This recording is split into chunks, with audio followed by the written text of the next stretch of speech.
Are we good? We're finally good. Good evening, Auburn fans. I'm Miles Barano. I'm here with Brandon Marcello and Michael Neislick. We're with Auburn 24/7 Sports at auburnundercover.com. And we just got out of a press conference with defensive coordinator Kevin Steele. He had some surprise news for us tonight. There's a new starter named on the defensive line. Do either of you want to let us know who it was? Do I want to reveal it? Tune in next week. Nick Coe. Kevin Steele just let it slip. Someone said, or our Philip Marshall's writing a story about Nick Coe and asked him, hey, is the guy's going to see significant playing time? He's like, yeah. I mean, he's going to start. We weren't expecting that because Nick Coe is listed as a backup behind Marlon Davidson at defensive end. Was not expecting to hear that tonight, which then prompted questions about Marlon Davidson because he was the most injured defensive player we had noticed all the way back on August 5th is when he was injured his left knee.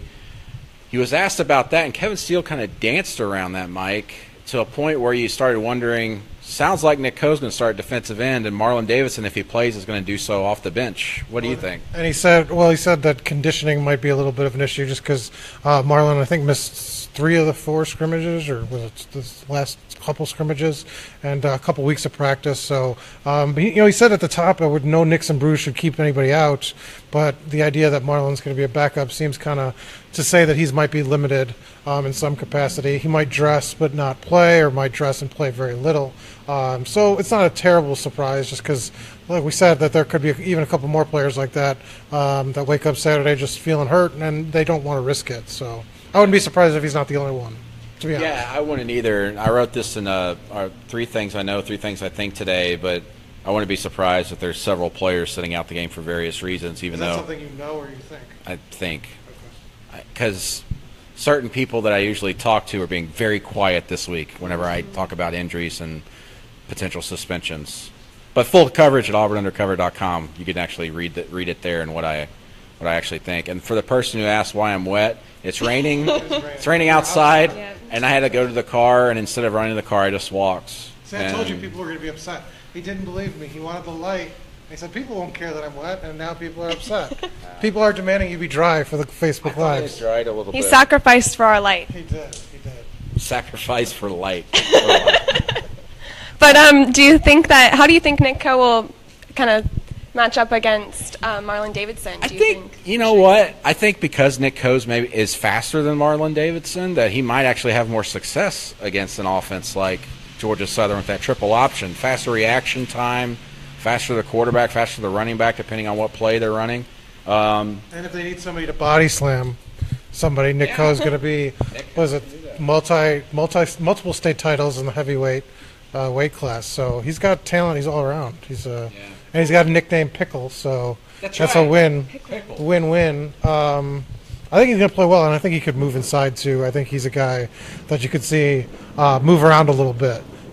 This is terrifying. I actually was in a house in college. I was in a house that was struck by lightning, and the wall exploded. And apparently, I did research on this. If you're struck by lightning, you're more likely to get struck by lightning a second time. Isn't that terrifying? Yeah. Why is that true? Why is that the case? I don't know. It's really still charged that's somewhere. terrible.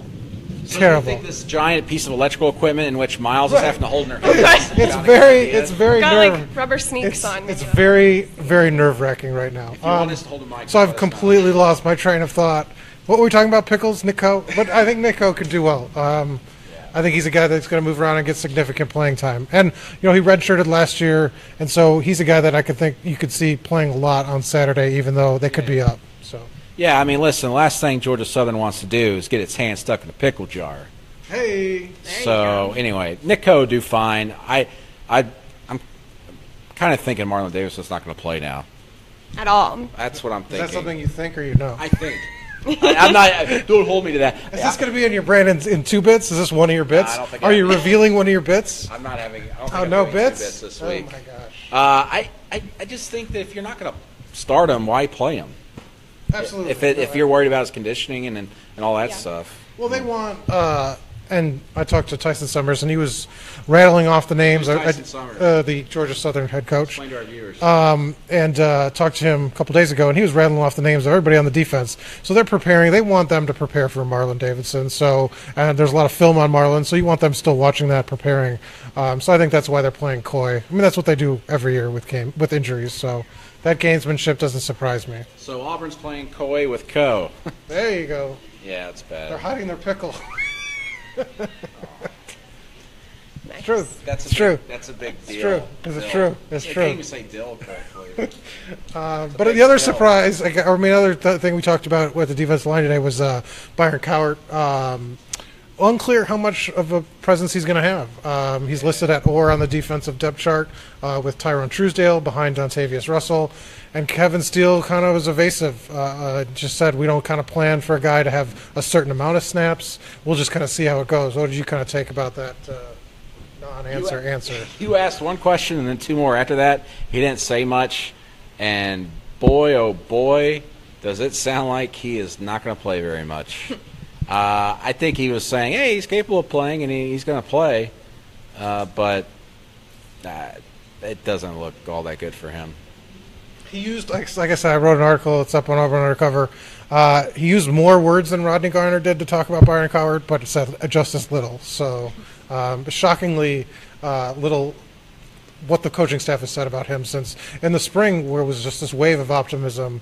And now it's sort of, well, nothing. There's no reason he can't play, which is not really a ringing endorsement.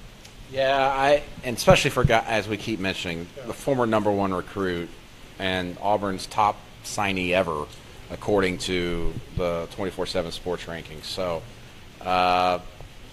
if he's not playing a lot against Georgia Southern, he ain't going to be playing a lot against that other team that's coming up on the schedule, Clemson, in week 2. So, that's going to be interesting. I also thought, on the depth chart, we saw T.D. Moultrie over there at Buck. And, Rodney Garner had been saying that I would love to be able to work with him more, but he's been working with the linebackers. Well, it certainly sounds like he got his wish, Rodney Garner, the defensive line coach. And he's listed as a backup as an or, right, with Paul James III at Buck behind Mr. Jeffrey Holland, the starter.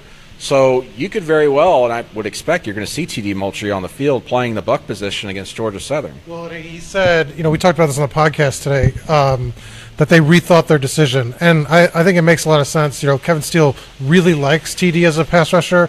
And the idea that you'd have 3 freshman linebackers, all as your backup Mike linebacker, all kind of in the middle, why do that? You're not all going to see the field. There's not enough snaps to go around. I think it made more sense to put TD there, especially I think the fallout from that is moving Big Cat to the other defensive end spot. And I think they'll both get kind of good playing time, good looks there. So I always thought it made sense to start TD out there. Sounds like they reconsidered halfway through camp basically and said, look, we're going to move him that way, which is where I thought he should have started. Yeah. And Do you going to take some questions? yes. Well, we've got some questions about the forecast. Hopefully it'll be much prettier than it is You tonight. checked the forecast, I think, right before we went out here. Yeah, it's supposed to clear up Friday, and I would suspect it'll be clear Saturday as well for the game. So The forecast right now is not good. Not good at all. it's going to rain. Well, it is raining. It is raining, as Ollie would say on Family Guy. And then, as far as, Byron Cowart goes, do you think that he'll stay at Auburn, depending on, how much playtime he gets this year? I think a lot of people ask that question, and at this point, I don't think he'd be able to go to a big school if he transferred, unless he had like a promising junior season here. But Well, he's past the point of no return. yeah, If he'd have to graduate in the next, I guess, through, you'd want to do it as early as possible. You could do it as late as summer, but I think he'd want to try to graduate early, and that just depends on. He didn't redshirt, so it's a tough spot for him academically because he doesn't want to waste, redshirt a year. I guess he could and sit out, but I mean, that's so late. It'd make more sense to be a graduate transfer, but that'd be hard with only being on campus for 2+ years right now. So I think he's in a hard spot to transfer. Mm-hmm. yeah. I listen. Someone on this beat wrote that is he a bust last season? Boy, did they get a lot of flack for it. But at this point, as a junior, if he doesn't make an impact this season, I mean, listen, number one recruit and doesn't start, you got to start wondering about his future. I don't like. I'm not attacking kids or anything like that, but I mean, he hasn't lived up to the hype. And how about Sean White? Do we think we'll see him much on Saturday? Yes. That's your answer, just Yes. yes. Yeah, Good. I don't think you'll see him in any like special packages or anything like that. No, but no, he'll play over a quarter, I think. yeah, What do you think? He'll play as a backup when Auburn's up. And 4 gamblers touchdowns. would be very invested in how he does, I believe. Yeah. Is the line still 35 points? Last time I saw, yeah. Okay. Well, there you go. Before I saw the line, I picked 45-10, which is right at the line, 35. I need to become a bookmaker, man. What do you call those? What do they call those guys? Odds makers? Odds makers. I think I'll start a book. What do they call those guys? Number I don't know. crunchers? I don't know. It's so interesting to me, but I have no idea how it works. But How they set lines? like how they set lines. Handicappers, man. It's just that that's what they do. They have a special skill for it. It's to encourage betting. Well, like I don't even understand like the minus 400. I think we both picked for people that didn't. Well, no. Go listen to the podcast. You could hear what we picked against the spread. on iTunes today. On now. iTunes. That's right. Yay. Yeah. Going back to, Nick Coe and Marlon Davidson. Do you think that we'll see Nick Coe starting longer than just this Saturday? Do you think that that is based on Davidson's health, or do you think that that's a decision based on their talent? I think that it will just be this week, but Starting it sounded like they're wanting to utilize a lot of those pass rushers in 3 spots at times on the field, and as a result, you might see Nick Coe and Marlon Davidson both on the field at the same time, even this Saturday, and then also at Clemson. I think they're doing a lot of interesting things on defense this year. And starting is weird because all it means is you're on the field for the first play. So I mean, in theory, Marlon Davidson could start, and Nick Coe could be on the field at the same time, depending on the formation they use and things like that. So I could see Nick Coe starting throughout the season. It just depends, if they line him up on the inside from time to time, or if they rotate guys. Derek Brown can line up on the outside; he lines up on the inside. I think you'll see a lot of different looks from them, especially with that first group. Yeah, I could see the same as well. I mean, Nick Coe was a guy they were talking about all throughout preseason playing inside, and then I'm thinking back to what was it like 2 weeks ago when Kevin Steele was being coy about Nick Coe and where he was lining up. It sounds like they're doing some things with him to make sure he gets on the field because he's really good. And also, I mean, they're going to rotate a lot on that defensive front when they can, and they've got a lot of talent up there. And going back to the Byron Cowart thing, I mean, Kevin Steele even said that, they've got a lot of good players, and extrapolating from that's one reason why Byron Cowart's not seeing the field, because he's got better players in front of him. Do you think it reflects negatively on Auburn's staff that Cowart hasn't been living up to the hype? There has been questions about that, about how they've handled him. I don't know if you can blame the staff per se, but I would say that you got to handle every player differently. Ronnie Garner tends to treat almost everybody the same in the way he does, and it's like tough love. And then once you prove yourself to him, he kind of lets go of it a little bit. But I think with Byron Cowart, I don't think he reacted the way he should have when he first got here. Well, and there are a few coaches on this staff that are very reflective. I mean, you go back to last year, and Gus and Rhett, I mean, he's gone now, but they refused to say they regretted not playing Cam Patway week 1. And so it's like there's not a lot of I'm sure they do it privately, but they don't share that stuff with us. Like, well, man, I wish I would have done that differently, or I wish I would have approached this scenario differently. It's human, and it would be nice to hear from time to time because, you kind of look at it and you say, why did this guy not work out? What's the real reason? And I think the coaches do share some part in that, but to what extent, I don't think we'll ever really know if Rodney regrets how he handled it. Or if we'll ever hear Byron Cowart talk about it at some point after his playing days, maybe. If he has a big game, that's the only way we'll talk to him. Yeah, I think so too. So, yeah, that's it. Any other questions you guys have? Any more questions? My arms they don't get tired, guys. It's just a microphone. She lifts weights. We don't. It's part of my homework. Enough for the 3 of us, so the other 2 doesn't have to. Let's see. Any legitimate football questions? Or softball. Or softball? You guys have any softball questions? Do you think that Auburn will hold back play calls to surprise Clemson? I think definitely, and I think probably the coaches have already mentioned that a little bit. Yeah, I mean, the coaches will kind of say we'll do what we do to be successful, but so yeah, they're going to hold stuff back if they have to. I mean, if they are doing very well running the ball 5 straight times and then they go, let's just keep running the ball, they'll keep running the ball, mix in some passes here and there, but I don't think they're going to go off, so to speak, and start really mixing things up and showing what Jarrett Stidham can do and what Noah Iggy can do and what Nate Craig Myers can do. They're going to hold back if they can, and Michael's very afraid of lightning, I've discovered. Into the Lightning just thunders. We're good. We can still play baseball. I don't even remember necessarily now. Once that happens, I lose my time. I think I was asked this today to the radio spot, and I think they're going to throw long to show Clemson they are capable and what Stidham's arm's capable of. I don't think you'll see trick plays. I don't think you'll see a lot of gimmicks, but I do think they'll purposely do some things like they did in the spring game, going long to Nate or Marquise McLean, where you kind of put that in their head to show that you've got that capability. Because I think you want them worrying about that next week, especially with wanting to kind of use Cam Petway, use Kerryon Johnson. You don't want them loading that box. And remember, Clemson's last impression of this team was the 5 quarterback debacle. So you want to change that narrative, and I think you want to throw it long, at least once or twice. And a first down once or twice. Well, yeah, they'll do that. I'll say this. I would not be surprised they run a couple trick plays just to do it. Saturday? Saturday, yeah.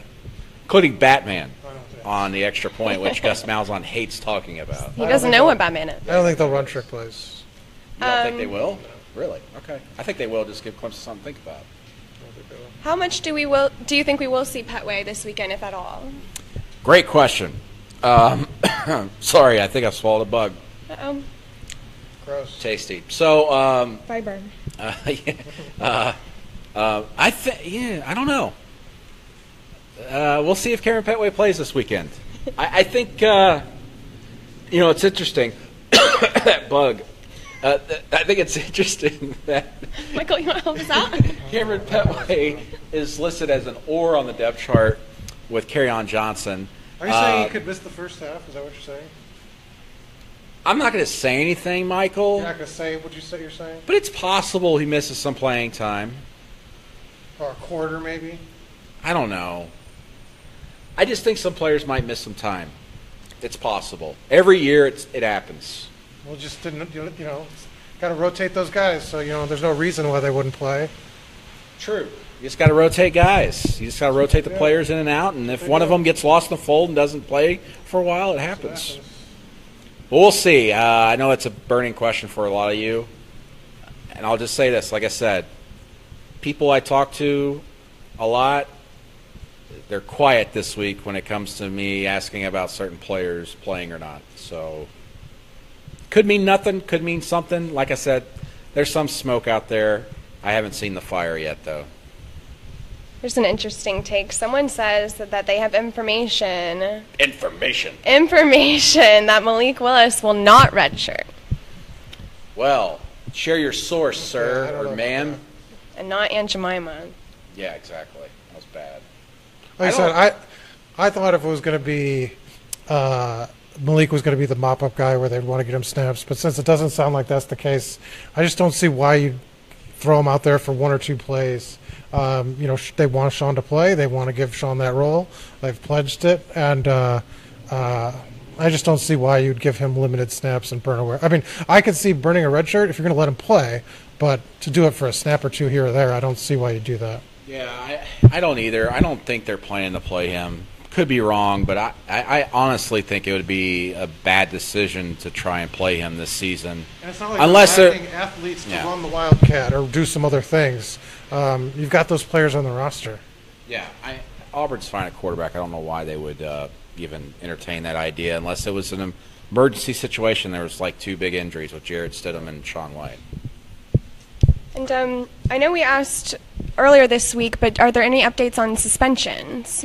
Like I was saying, smoke. Haven't seen the fire yet. It's been raining. So, I don't know. Gus Malzahn said on Tuesday, I asked him directly, any suspensions? And he said no. He said none. He said no. We're expecting everybody to play. Did you say that because did you say would miss the game? Because he said no, everyone will play.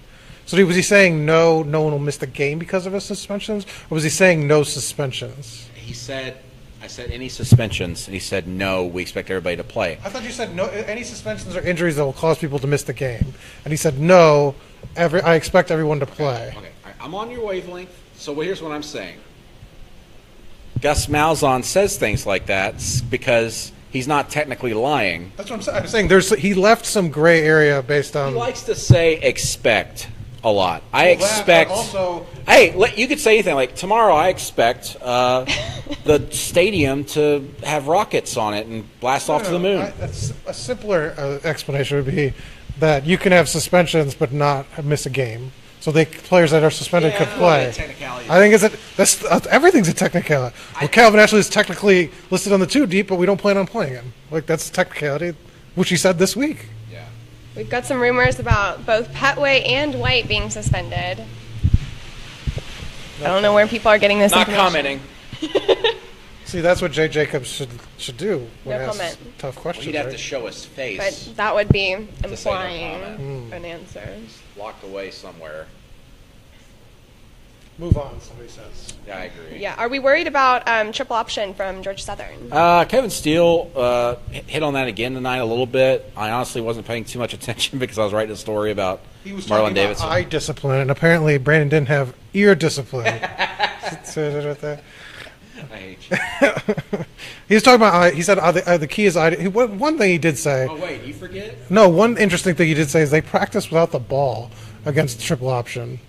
That they were practicing without the ball, and it'd be assignment based, so you have to guard your man throughout the play and things like that. So that was sort of interesting about how they go about practicing. Don't fall for the fakes. Don't fall for the fakes. That makes sense. That was kind of interesting, kind of background to how, and they've had extra time too. I think that's one of the things that Auburn's happy about facing this team in week 1.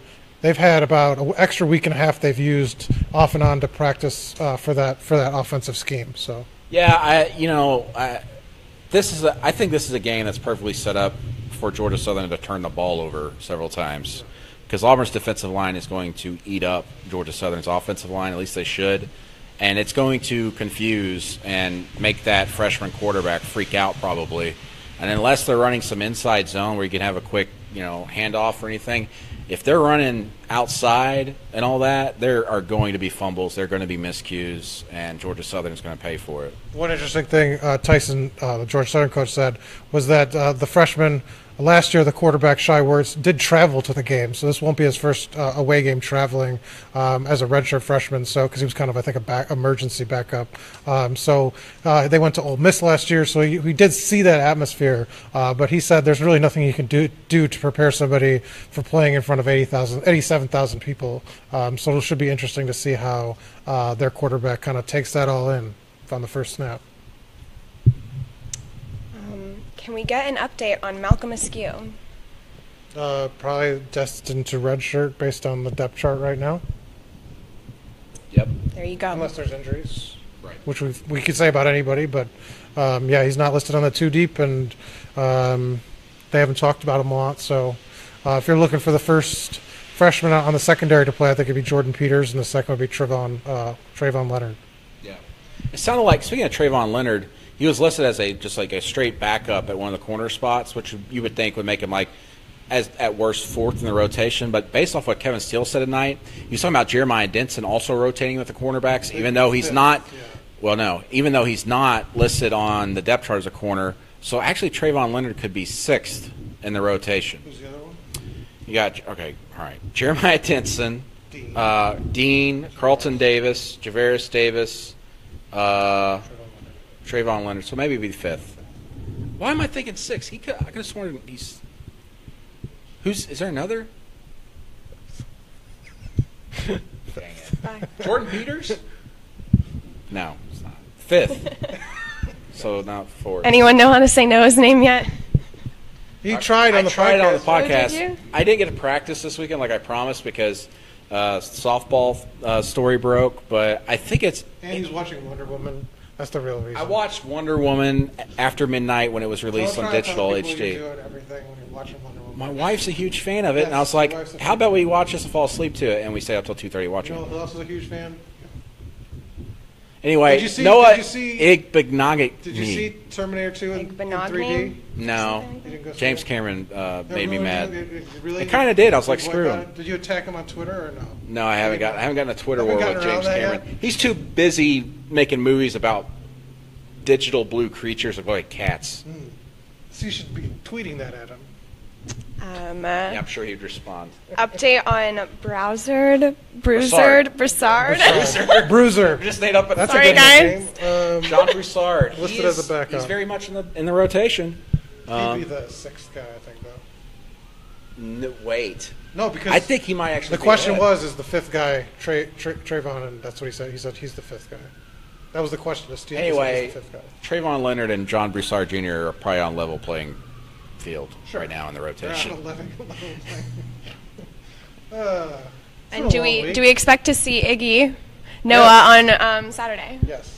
I expect him to play, and I think he'll get a lot of play, especially in the second half. Who do you think's going to be the top receiver? Oh, someone said I said his name right. You did? Igbenogany. Is that it? Wow. That's what I said. She said it right. We don't. I hadn't tried, really. Look at that. Igbenogany. Any news on? That's it. She's gone. Before I mess up another name. Top receiver. I don't know, man. Who do you think? You don't know? I don't know. Why can't you predict the future, man? You think it's Nate Craig? That's your guy. I'll be Nate Craig Myers Saturday. That's who I'm going to say. Top receiver Saturday.